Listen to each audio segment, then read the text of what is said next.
Hey guys, good morning. Welcome to the new video. I'm shooting this video at 6 o'clock in the morning. Only for you. For improve your knowledge about the Customs Act 1962, about the customs clearance. So in the last video, we have already seen up to the chapter number 48. Now in this video, we are going to see the section 49, section 50, section 51. So in the chapter 7, clearance of imported goods and export goods, we have seen chapter number 44, chapter not to apply to baggage and postal articles. Section 45, restrictions on custody and removal of imported goods. Section 46, entry of goods on importation. Section 47, clearance of goods for home consumption. Section 48, procedure in case of goods not cleared, warehoused or transit within 30 days after unloading thereof. Section number 49 now, storage of imported goods in warehouse pending clearance or removal. So in the same section number 49, storage of imported goods in warehouse pending clearance or removal, where clause A, in the case of any imported goods where dutiable or not entered for home consumption, the Assistant Commissioner of Customs or Deputy Commissioner of Customs is satisfied on the application of the importer that the goods cannot be cleared within a reasonable time. So if goods are not able to clear within reasonable time, the importer may make an application to the Assistant Commissioner or Deputy Commissioner of Customs. Clause B, in the case of an imported dutiable goods entered for warehousing, the Assistant Commissioner of Customs or Deputy Commissioner of Customs is satisfied on the application of the importer that the goods cannot be removed for deposit in a warehouse within a reasonable time. The goods may pending clearance or removal, as the case may be permitted to be stored in public warehouse for a period not exceeding 30 days. So here Assistant Commissioner of Customs or Deputy Commissioner of Customs may satisfied with the application made by the importer that goods cannot be removed for deposit in warehouse within a reasonable time. The goods may pending clearance or removal, as the case may be, permitted to be stored in the public warehouse for a period of 30 days only at initial period. Okay. So provided that the provisions of chapter 9 shall not apply to goods permitted to be stored in public warehouse under this section. So the provisions of chapter 9 of warehouse is not applicable for these goods which are kept in under section 49 in the warehouse. Provided further that the Principal Commissioner of Customs or Commissioner of Customs may extend the period of 30 days of storage to a further period not exceeding 30 days at a time. So Principal Commissioner of Customs or Commissioner of Customs may extend a period of 30 days to another 30 days at a time. So at one time only 30 days period extension will be granted to the importer for storage of the goods in the warehouse under section 49.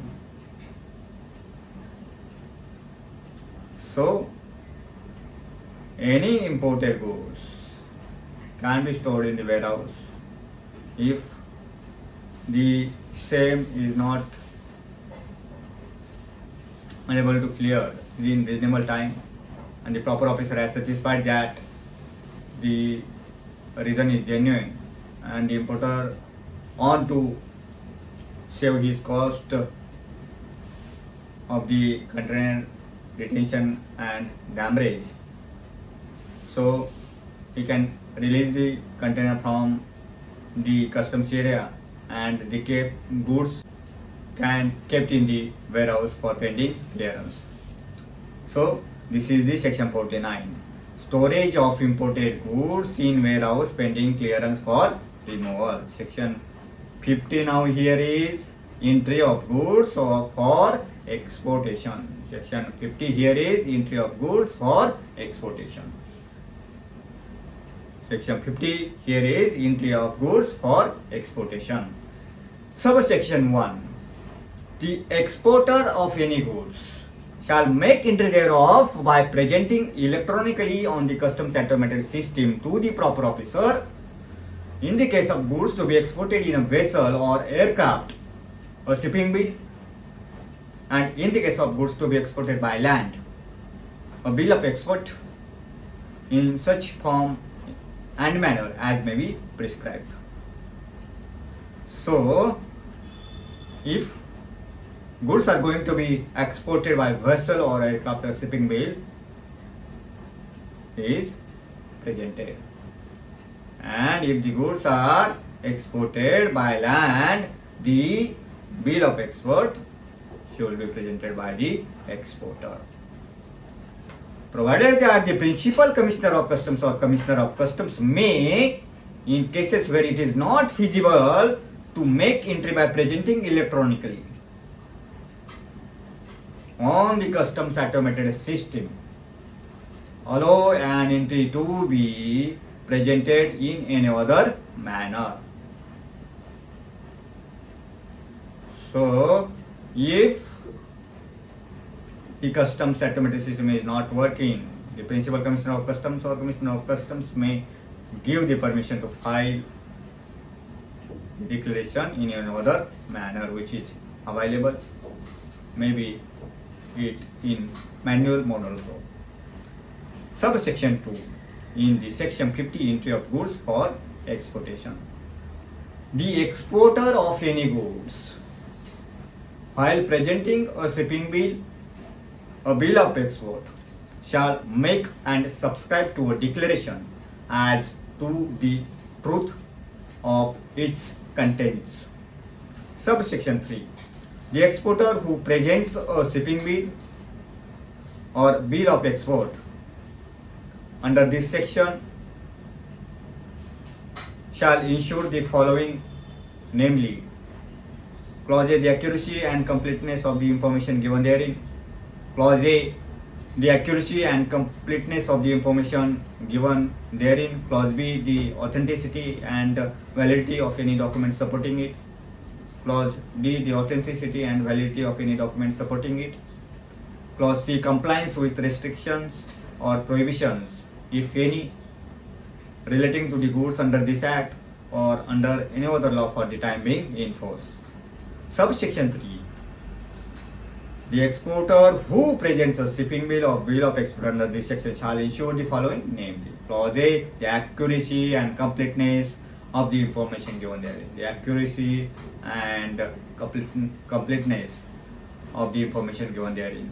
Clause B, the authenticity and validity of any document supporting it. The authenticity and validity of any document supporting it. Clause C, compliance with restrictions or prohibition, if any, relating to the goods under this Act or under any other law for the time being in force. So, we have seen section 50, entry of goods for exportation. Entry of goods for exportation. Section 51, clearance of goods for exportation. Section 51, clearance of goods for exportation. So, in the same subsection 1, where the proper officer is satisfied that any goods entered for export are not prohibited goods and the exporter has paid the duty, if any, assessed thereon, and any charges payable under this Act in respect of the same the proper officer may make an order permitting clearance and loading of the goods for exportation. So, if the goods are not prohibited goods and the exporter has entered goods for exportation,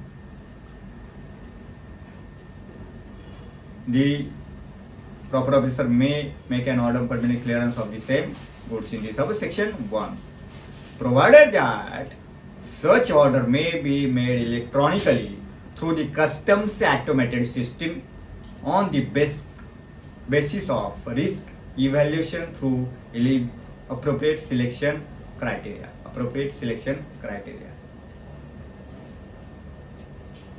Provided further that the central government may, by notification in the official gazette, permit certain class of exporters to make deferred payment of the said duty or any charges in such manner as may be provided by rules.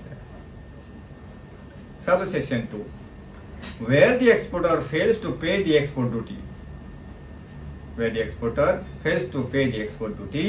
either in full or in part, under the provision to subsection 1, by such due date as may be prescribed by rules, he shall pay interest on said duty, not paid or short paid, till the date of its payment, or at such rate not exceeding below 5%, not exceeding 30% per annum, as may be fixed by the central government by notification in the official gazette. So, in the subsection 2, where the exporter fails to pay the duty in full, part, or under subsection 1, by such due date, the interest will be applicable on the same customs duty at the rate not exceeding, not below the 5%, not exceeding 36% per annum. Now the current interest rate on the customs duty is 15% per annum. Okay, so in the subsection 2, there is clearly mentioned that exporter have to pay the interest if he has not paid the duty on time before due date. So here is mentioned clearly that before due date the exporter have to pay the duty. So we have seen section number 51, clearance of goods for exportation. So chapter 7 is clearance of imported goods and export goods. In the same, we have seen, so guys, we have seen chapter 7, clearance of imported goods and export goods. In the same, we have seen 8 sections. Section number 44, provisions of the chapter shall not apply to baggage and postal articles. Section 45, restrictions on custody and removal of imported goods. Section 46, entry of goods for importation. Section 47, clearance of goods for home consumption. Section 48, procedure in case of goods not cleared, warehouse or transit within 30 days after unloading. Section 49, storage of imported goods in warehouse pending clearance or removal. Section 50, entry of goods for exportation. Section 51 is clearance of goods for exportation. So these 8 sections is also very important in the Customs Act 1962 in terms of the CBLR exam 2020. So these sections are very important in the Customs Act 1962. The bill of entries has been filed in the section 46. Shipping bill is filed in under section 50, subsection 1. So you have to study this section thoroughly to crack the CPLR exam, and watch my videos again and again to understand the Customs Act 1962 and to gain knowledge about the custom clearance, import or export. So guys, thank you for watching my video. We'll meet you again in the next video. Till time, bye bye and take care.